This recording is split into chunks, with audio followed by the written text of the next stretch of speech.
Kementerian Agraria dan Tata Ruang, Badan Pertanahan Nasional, melayani profesional terpercaya. Assalamualaikum warahmatullahi wabarakatuh. Perkenalkan, saya Olga Dea Katrina, peserta Latsar Kementerian Agraria dan Tata Ruang, Badan Pertanahan Nasional, CPNS golongan 2 angkatan 10 kelompok 2 tahun 2021. Unit kerja saya yaitu di Kantor Pertanahan Kabupaten Bengkayang, Provinsi Kalimantan Barat.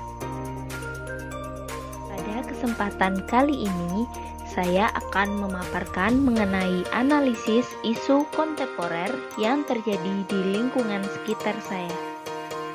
Sebelum saya memulai mengidentifikasi isu yang terjadi di sekitar saya akan menjelaskan pengertian dari isu kontemporer.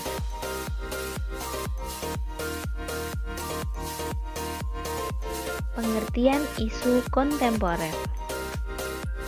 Isu kontemporer terdiri dari dua suku kata, isu dan kontemporer. Mari kita telaah satu persatu.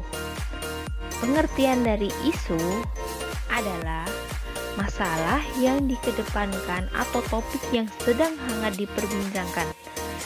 Beritanya masih menjadi hilir yang tak asing di kalangan masyarakat. Sedangkan pengertian kontemporer itu kekinian, sesuatu yang terjadi sekarang atau sesuatu yang menjadi tren pada masa sekarang. Dari definisi tadi, kita bisa menyimpulkan bahwa isu kontemporer adalah suatu pokok persoalan yang terjadi pada masa sekarang atau menjadi trending topik pada saat ini, dan untuk solusi penyelesaiannya harus sesuai dengan masa sekarang, yaitu masa modern. Berkembangnya isu-isu kontemporer dikarenakan banyaknya masalah-masalah baru yang muncul dikarenakan berkembangnya teknologi yang tak disertai dengan kesiapan orang yang mengalaminya.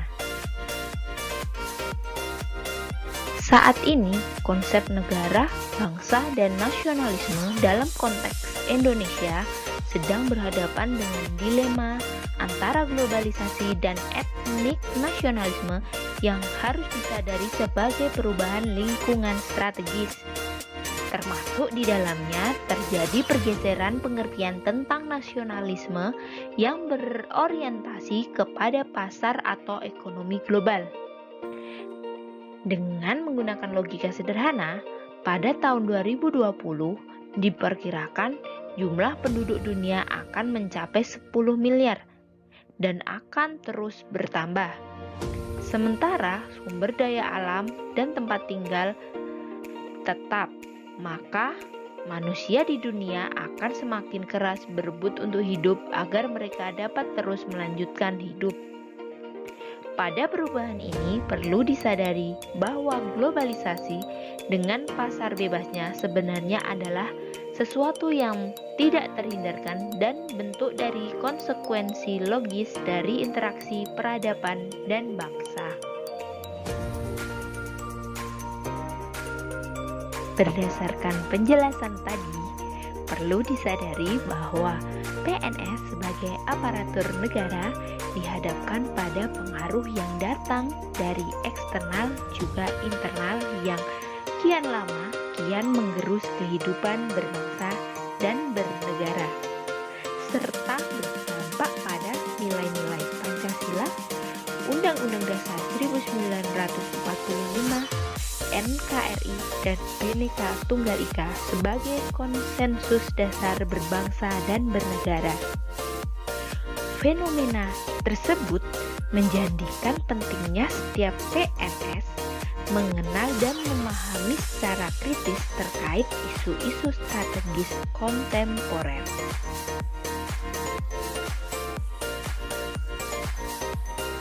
Isu kontemporer yang terjadi di lingkungan sekitar yang saya ambil saat ini adalah tentang kurangnya tingkat kedisiplinan pegawai.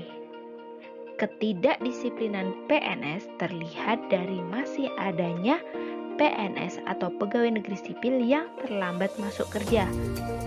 Terkadang ada yang pulang lebih awal, terus berkeliaran di luar saat jam kerja, berseliweran di pasar atau pusat perbelanjaan saat jam kerja, dan masih banyaknya PNS yang bolos.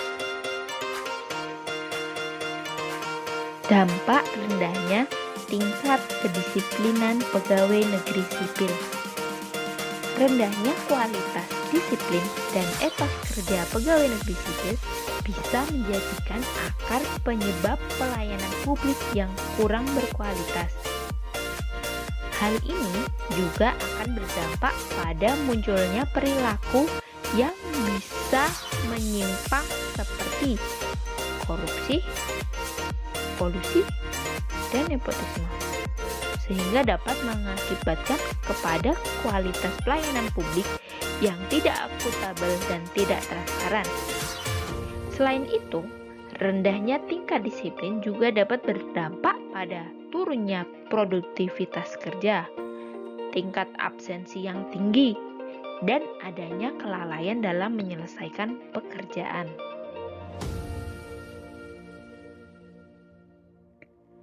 Beberapa penyebab terjadinya pelanggaran disiplin pegawai. Yang pertama, moral atau mental dari pegawai tersebut. Kedua, perlakuan tidak adil. Ketiga, kurangnya kesejahteraan. Keempat, pola karir yang tidak sehat. Kelima, manajemen kerja yang buruk. Keenam, pelanggaran tidak ditindak tegas. Ketujuh, krisis keteladanan. Kedelapan, tidak adanya motivasi. Dan kesembilan, tidak dipahaminya peraturan disiplin pegawai. Solusi dalam peningkatan disiplin pegawai negeri sipil. Beberapa solusi sebagai upaya yang perlu ditempuh dalam rangka mengurangi jumlah pelanggaran disiplin antara lain adalah: yang pertama, keteladanan pemimpin. Keteladanan pemimpin sangat berperan penting untuk meningkatkan kedisiplinan kerja anak buah, karena seorang pemimpin bisa menjadi role model yang memberikan dampak positif bagi anak buahnya. Jika seorang pemimpin bisa memberikan contoh yang baik bagi anak buahnya, semisal seorang pemimpin tepat waktu dalam bekerja, perlahan anak buah pasti akan mencontoh pimpinan mereka. Yang kedua, memberikan sanksi atau tindakan secara tegas. Yang dimaksud di sini, memberikan sanksi atau tindakan secara tegas bila mana seorang PNS tersebut melakukan pelanggaran disiplin yang dengan tujuannya untuk memberikan efek jera dan shock terapi agar PNS yang lain tidak meniru atau melakukannya. Yang ketiga, menciptakan lingkungan kerja yang nyaman dan kondusif. Dengan terciptanya lingkungan kerja yang nyaman dan kondusif, serta hubungan antar pekerja terjalin baik, itu sangat berpengaruh bagi kedisiplinan pegawai. Menurut saya, apabila lingkungan kerja sudah tidak nyaman dan hubungan antar pegawai tidak kondusif, ini akan sangat berdampak bagi kinerja pegawai. Yang keempat, terapkan reward dan punishment secara seimbang. Ini adalah cara lain untuk meningkatkan kedisiplinan pegawai, yaitu melalui pemberlakuan aturan yang mengikat. Nah, setiap peraturan tentu akan berjalan lebih baik jika disertai dengan reward atau punishment secara seimbang. Jadi, berikan reward kepada pegawai yang senantiasa mematuhi peraturan dengan baik.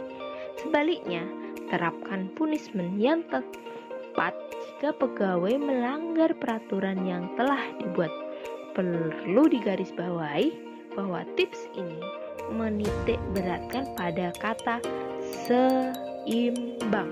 Artinya, pastikan sistem reward dan punishment yang diberlakukan tidak berat sebelah atau bersifat musiman.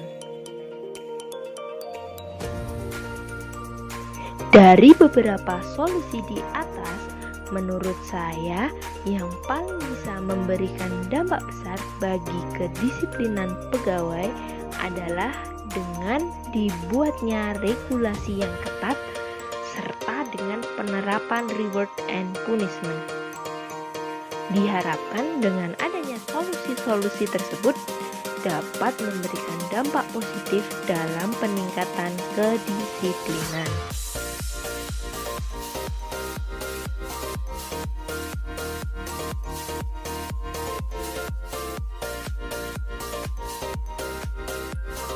Sekian video dari saya tentang analisis isu kontemporer di lingkungan sekitar. Ada kurang lebihnya, saya mohon maaf. Wabillahi taufik wal hidayah. Wassalamualaikum warahmatullahi wabarakatuh. Kementerian Agraria dan Tata Ruang, Badan Pertanahan Nasional, melayani profesional terpercaya.